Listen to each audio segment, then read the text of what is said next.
What shall we say then? Is the law sinful? Certainly not. Nevertheless, I would not have known what sin was had it not been for the law. For I would not have known what coveting really was if the law had not said, "You shall not covet." But sin, seizing the opportunity afforded by the commandment, produced in me every kind of coveting. For apart from the law, sin was dead. Once I was apart from the law, but when the commandment came, sin sprang to life and I died. I found that the very commandment that was intended to bring life actually brought death. For sin, seizing the opportunity afforded by the commandment, deceived me, and through the commandment put me to death. So then, the law is holy, and the commandment is holy, righteous, and good. Did that which is good then become death to me? By no means. Nevertheless, in order that sin might be recognized as sin, it used what is good to bring about my death, so that through the commandment sin might become utterly sinful.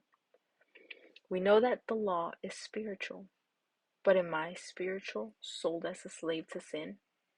I do not understand what I do, for what I want to do, I do not do, but what I hate, I do. And if I do what I do not want to do, I agree that the law is good. As it is no longer I myself who do it, but it is sin living in me. For I know that good itself does not dwell in me, that is, in my sinful nature. For I have the desire to do what is good, but I cannot carry it out. For I do not do the good I want to do, but the evil I do not want to do. This I keep on doing. Now, if I do what I do not want to do, it is no longer I who do it, but it is sin living in me that does it. For I find this law at work.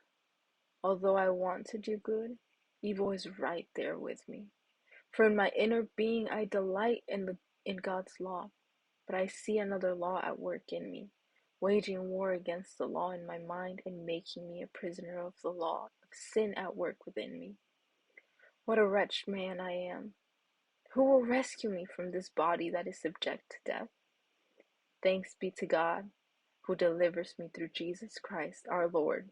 So then, I myself in my mind am a slave to God's law, but in my sinful nature, a slave to the law of sin.